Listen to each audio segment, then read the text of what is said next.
Good afternoon, everybody. Thanks for being here. On Saturday night, as you all know, an act of violence occurred at a gathering that symbolizes something fundamental to our system of government: the ability of a free press and public officials to come together in celebration and not fear. The act was stopped because of the courage and, that horrible act was stopped because of the courage and professionalism of law enforcement. The officers who responded without hesitation and did their jobs as they were trained to do.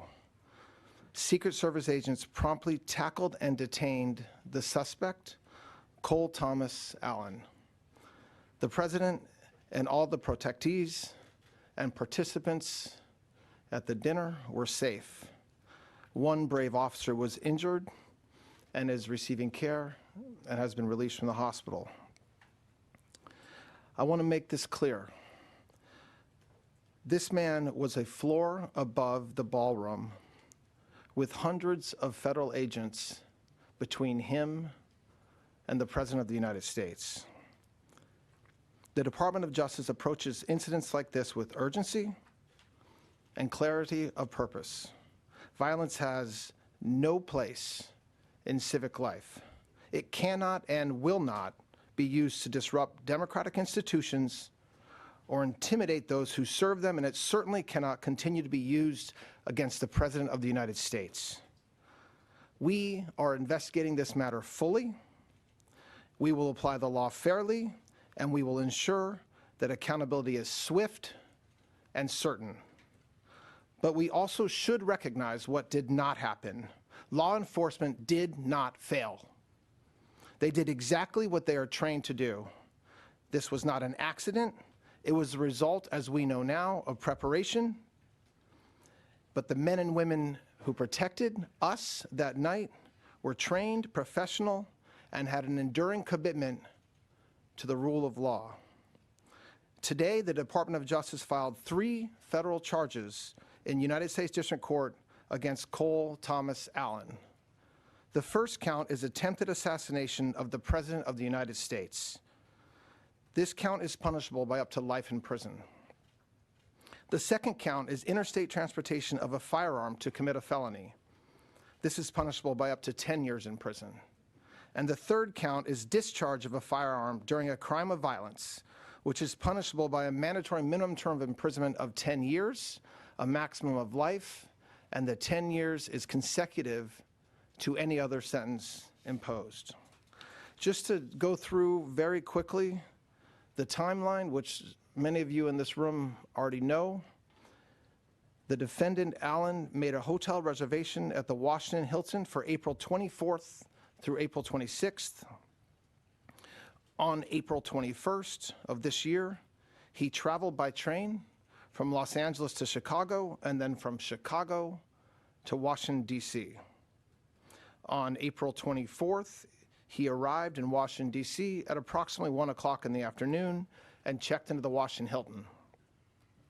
Approximately at 8:40 on the night of April 25th, Allen approached a security checkpoint on the terrace level of the hotel, which is again a floor above where the dinner was taking place. He ran through the magnetometer holding a long gun. As he did so, U.S. Secret Service personnel assigned to the checkpoint heard a loud gunshot. One Secret Service officer was shot in the chest, but was wearing a ballistic vest that worked. This heroic officer who was hit fired 5 times at Allen, who was not shot but fell to the ground and was promptly arrested. I want to thank everybody who worked tirelessly on Saturday, Sunday, and continuing today. This includes members of the FBI, and Director Patel is going to address that in a minute. It includes members of the Metropolitan Police Department who were immediately on the scene, the chief, the mayor, to make sure that law enforcement was available to do their jobs and had all the tools they needed to do so. And lastly, the United States Attorney's Office here in D.C., our U.S. Attorney Janine Pirro and her team. A prosecutor stayed up all night long, didn't sleep all day yesterday, making sure that we got what we needed from all over the country. It included search warrants in California, search warrants here in D.C., multiple interviews that have been conducted already of witnesses and of family members of the charged individual, and continue to work hard today. This investigation is ongoing. It's not complete. A lot of the information that the media is hearing through leaks or sources, some of it is true, some of it is not true, and at the right time you will hear information from us as appropriate. I'd like to ask our U.S. Attorney Jeanine Pirro to say a few words, and then followed by Director Patel. Thank you. Thank you, Mr. Attorney General. Cole Allen's journey of accountability in the criminal justice system starts today. Todd Blanche just indicated to you the charges.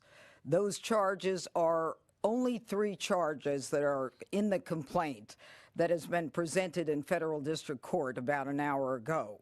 There will be additional charges as this investigation continues to unfold. But make no mistake, this was an attempted assassination of the President of the United States, with the defendant making clear what his intent was. And that intent was to bring down as many of the high-ranking cabinet officials as he could. This is the kind of situation that we cannot tolerate. And as the Attorney General has just indicated, it could have been so much worse, but for the reality that we had the Secret Service as well as the Metropolitan Police Department and the FBI. Now, the facts make it very clear what this intent was. You may recall that it was on March 2nd that the president indicated that he would be attending this public event at the Hilton. And on April 6th, that's when Cole Allen first made a hotel reservation at the Washington Hilton for 3 nights, the 24th, the 25th, and the 26th. It was on April 21st that he traveled all the way from the West Coast, from his home near L.A.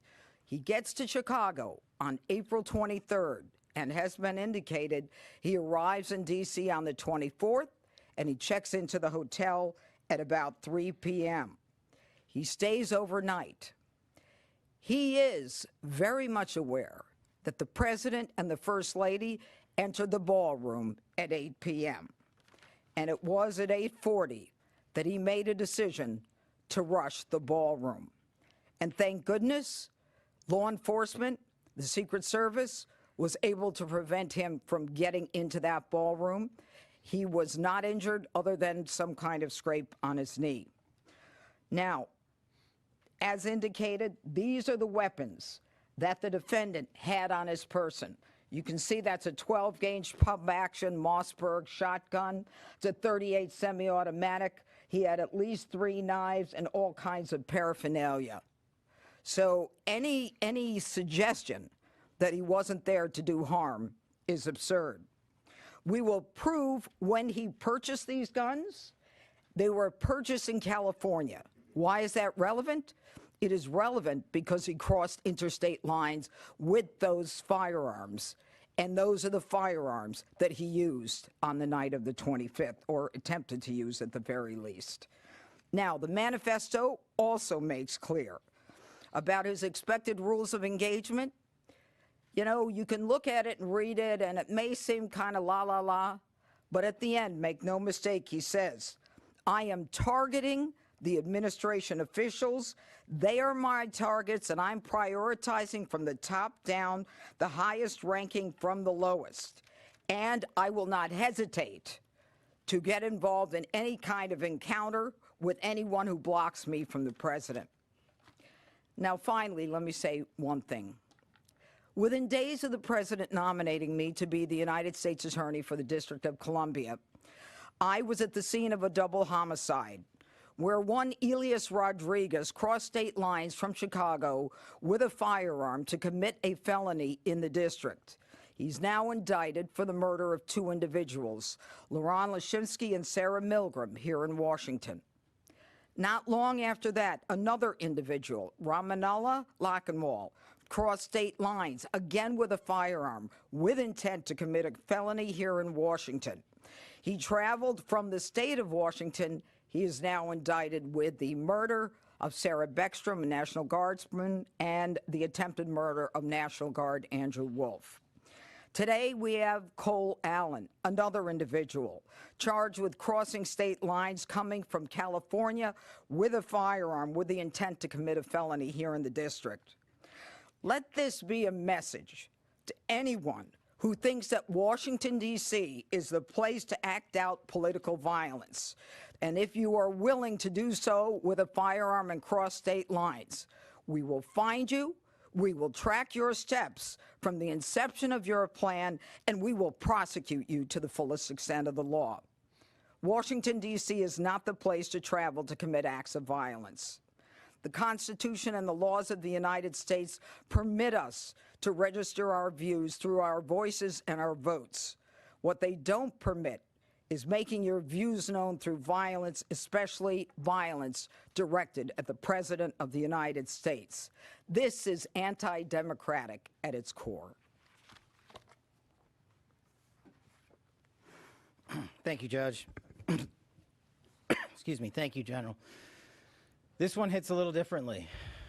We were all there. Many of you were there. Many of you watching were there as well. The President was there. The Vice President was there. The Cabinet was there. And what you saw, described by the General and the U.S. Attorney, is absolutely true. The President spoke on late Saturday evening with the message of unity and a backing of law enforcement, and we have followed through on that message of unity and the effectuation of law enforcement across this country. This FBI is grateful to the United States Secret Service, the Department of Homeland Security, and our interagency partners, including the Metropolitan Police Department, for swiftly jumping into action. All of us on there put us in a unique position, but all of us also acted uniquely. The Washington field office jumped into action immediately, sending a mobile command center to the scene, along with our evidence response technicians, who showed up in speedy fashion to make sure we could collect the evidence that the prosecutors and the department needed to make this announcement today. Also on scene, you were told about the brave heroics of the United States Secret Service and other members of law enforcement. And that should be celebrated by every single American. They did exactly what they were trained to do. They stopped a massive attack from becoming even worse. They stood in the way, they safeguarded America, and they should be nothing but applauded for their bravery and their dedication to their mission and their selfless sacrifice to this country. The FBI, along with standing up mobile command units, evidence tech response team, and Washington SWAT on scene, also established our NC3, our National Crisis Coordination Center, almost immediately. And almost immediately in parallel, we stood up our command center at the Washington field office under ADIC Darren Cox's leadership. Throughout the evening, we immediately began working with our Department of Justice partners to find the evidence necessary to effectuate the legal process necessary and enter into the suspect's room at the Washington Hilton successfully and lawfully and obtain the relevant evidence for exploitation. That was on scene. Back at the headquarters division and the Washington field office, we were coordinating a national scale investigation that literally spanned from coast to coast. As you heard, FBI agents along with the interagency were immediately dispatched to the suspect's home in California, where we conducted interviews that provided critical information about this horrific attack. We also dispatched investigators and agents to New London, Connecticut, where we conducted further interviews that provided necessary information that you will find in this criminal complaint, as the United States Attorney has just laid out.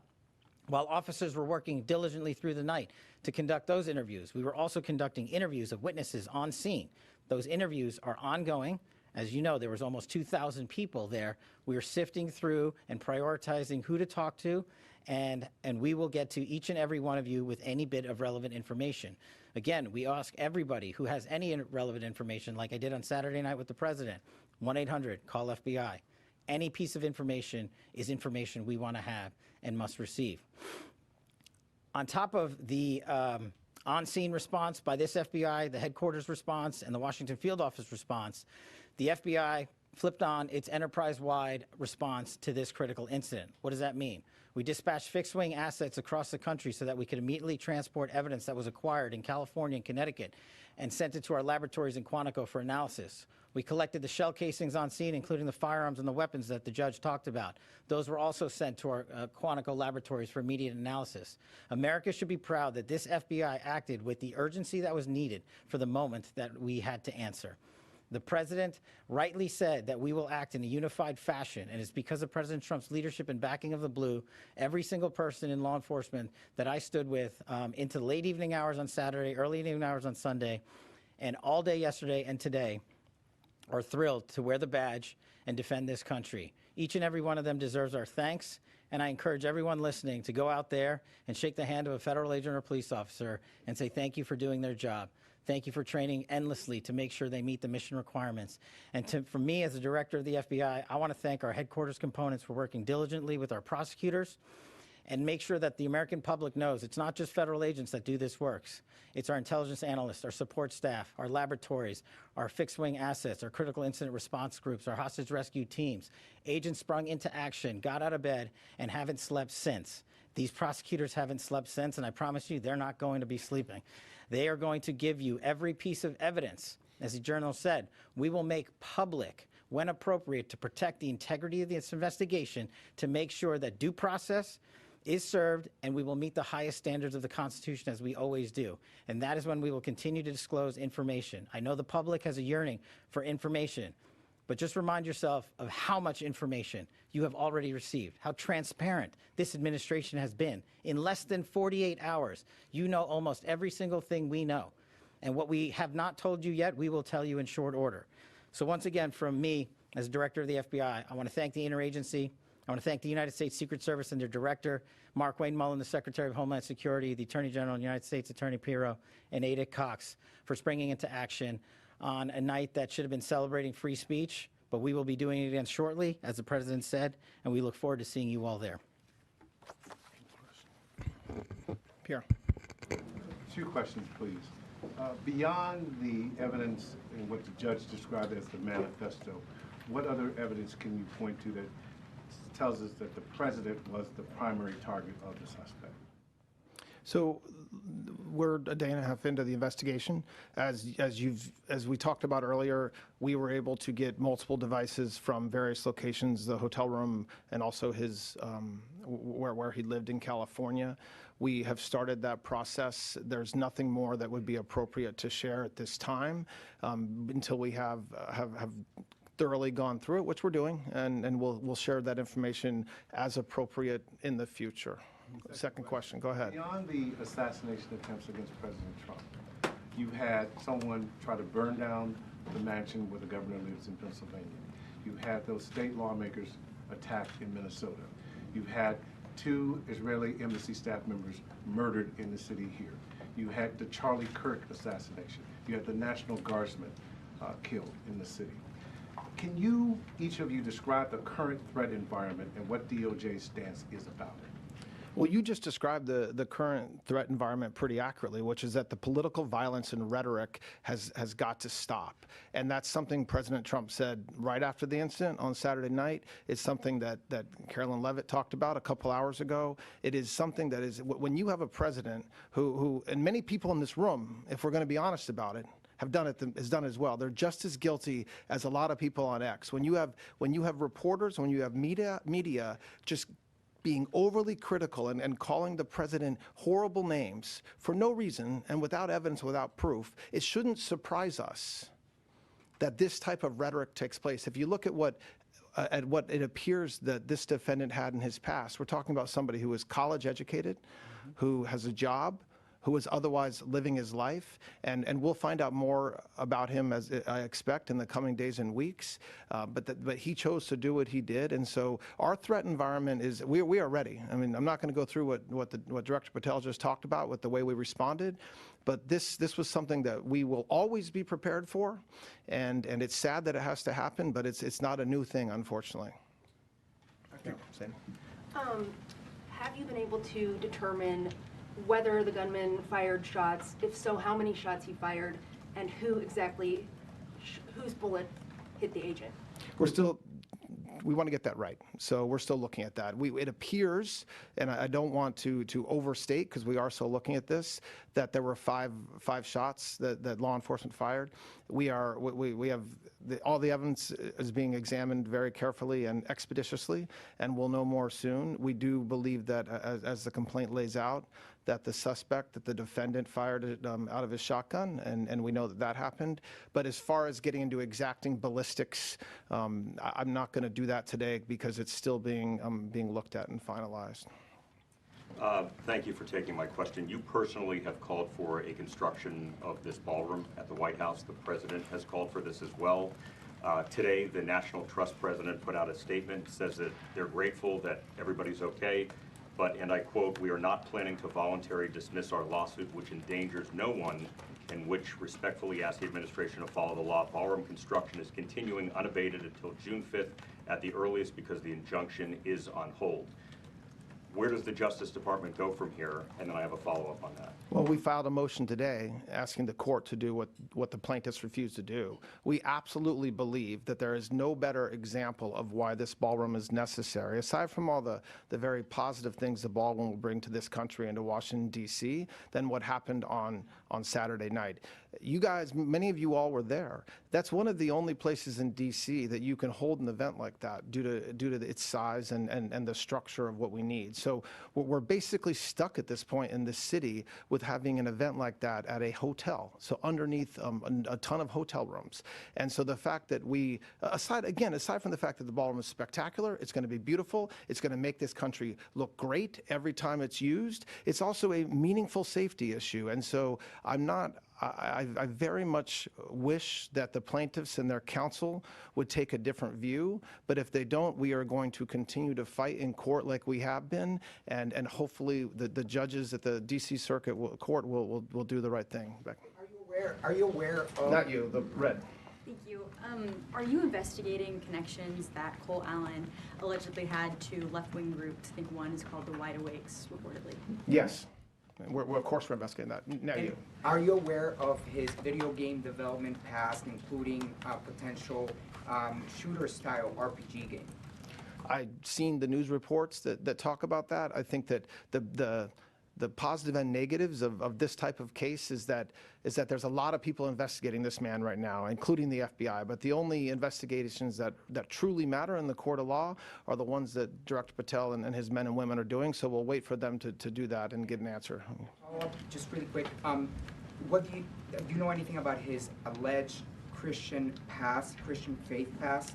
Because he said something about it in the manifesto. I have read reports in the news, and I've read reports that say various things regarding his views of Christianity, his views in the past of Christianity, and I'm certainly not going to speak to news reports. I will wait, as I hope all of you would, for the investigation to continue until we actually have answers. Yeah.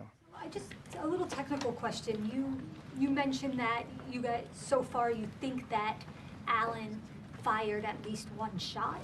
That doesn't say that in the affidavit yet, so I'm just curious if you can explain the discharging of weapon charge at this point. Well, he's charged with violating 924C, discharge of a firearm during a crime of violence. So by definition, that charge means that it was discharged. I can tell you from what I know, with the understanding that we're a day and a half in, that this is the gun that he discharged. Yeah. And as those of us that have ever shot one of these know, what happens when you shoot that is the casing stays inside the firearm, and then if you reload it, it pops it out. My understanding is that it was inside the firearm, but hadn't been ejected, which means that it hadn't been pulled back again. But again, I want folks to understand, I'm the acting attorney general. I'm not on the ground doing the investigation, so I'm telling you what I've been told, and we'll, if that information changes, I'm sure that we'll let you know. Yeah.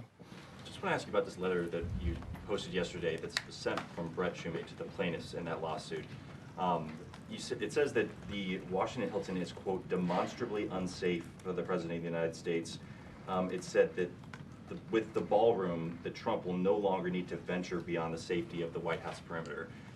Just engaging with those lines, was there an assessment in advance of the dinner that the Hilton was demonstrably unsafe?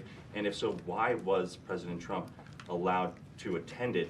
And then separately, just the idea that by building the ballroom that President Trump wouldn't need to go outside of the confines of the White House. I mean, is that something that the American people, should find acceptable, that the president would have to be, for major events, confined to the White House? It seems like kind of a castle situation. That is obviously not what he means by that. And the fact that that question comes with respect to President Trump is laughable in the extreme. I mean, laughable in the extreme. You have a president who willingly speaks with you guys multiple times a day, I would say 7 days a week. He is active all over the country. I think with that, keeping it to the four corners of that statement, when he says demonstrably, it's demonstrated by what happened on Saturday night. So that doesn't mean that the Secret Service would ever let the president go into an unsafe environment. I know that the director of the Secret Service will be focused on making sure that we always keep him safe. And by the way, as we said before, and as anybody that was in that room knows, we were safe. We were safe. We heard a lot of loud noises that at the time many of us thought could be guns going off. It was mostly plates falling because of the staff, understandably, were running. So my reaction to that is I'll leave anything with respect to security up to the great men and women of the Secret Service. But when we talk about having an environment like the ballroom, it's an environment like what you saw last night. So an environment where you have a unique blend of cabinet members, leadership of this country, leadership of Congress, reporters and members of the public coming together for an event like that. That's different than other public-facing situations, which I have no doubt President Trump will continue to do as he said he would on Saturday night. Yeah. Thank you. Is there, for FBI Director Patel, Sure. Is there any other credible threats at this time related to events in the city, including King Charles, and then separately, the manifesto, I don't really want to give too much weight to this, did mention your name in it as someone that they maybe were not targeting. Do you want to kind of elaborate on that, and then also the political motivations there? As to the latter, no. As to the former, the FBI and the interagency is constantly evaluating intelligence provided to us by interagency collection methods. Our partners in the federal and state and local levels, we are constantly relaying that information to the White House, to the Attorney General, to the United States Attorney, specifically here in D.C. And we will always assess each piece of intelligence and base it on the credibility that it was received and give it the due weight that it has. But as the U.S. Attorney has stated, and as President Trump's task force for Washington, D.C. has shown, we have reduced crime in this city by historic levels, and we will continue to do so. And we will continue to safeguard the men and women that call Washington, D.C. their home. All right, just a couple more. Acting Attorney General, in paragraph 14 of the complaint today, it says that the suspect fell, and you said that he was tackled. I just want to see if we can try to make sure we understand. Well, I think that both can be true. And I would rely on the complaint because that was sworn to by an agent and not by the words out of the acting Attorney General, who most certainly was not there. But I think both can be true. Well, the U.S. Attorney yesterday also mentioned that one of the charges possibly would be for assault on an officer, and I noticed today it's a different charge. Is this because you've determined that what he shot didn't actually strike the officer? We're still looking at that, and I think that's something that you'll hear about in the coming days as we know the answer to that. It doesn't legally matter in that situation, but you know, when after an event like this happens, not surprisingly, there's initial charges that we consider. Then you have the U.S. Attorney's team and the FBI looking through the evidence and figuring out what's the best thing to do, and that's what you have. Right? Just one more question. Yeah. I have two quick questions. One, All right, two I questions. just wanted to clarify, you said the one officer fired their weapon 5 times. Was that the only officer who discharged a firearm? I want to be very careful in answering that question because this is, when you do ballistics evidentiary collection and research, it is very complicated. So when you fire a bullet, the bullet ends up somewhere. Sometimes you find it, sometimes you don't. And so from that, with that qualifier, we believe right now that there was 5 shots fired from the same firearm. But there's a team of folks looking at this that are experts, and the evidence collection team that were in that area of the hotel where the shots were fired will work all night.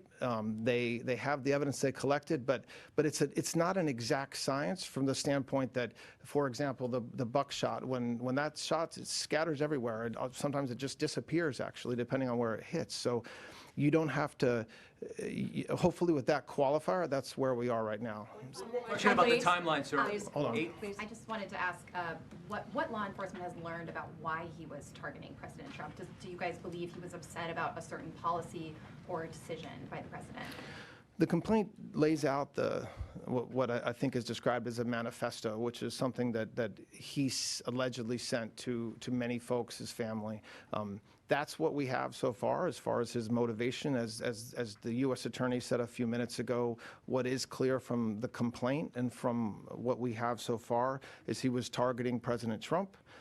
He described that in his manifesto. He was targeting administration officials. He described that. But as far as us understanding additional motivation, that's for the FBI and law enforcement. All right, thanks a lot, guys. I appreciate it. Thank you. Can you show the Amtrak security measures? Will there be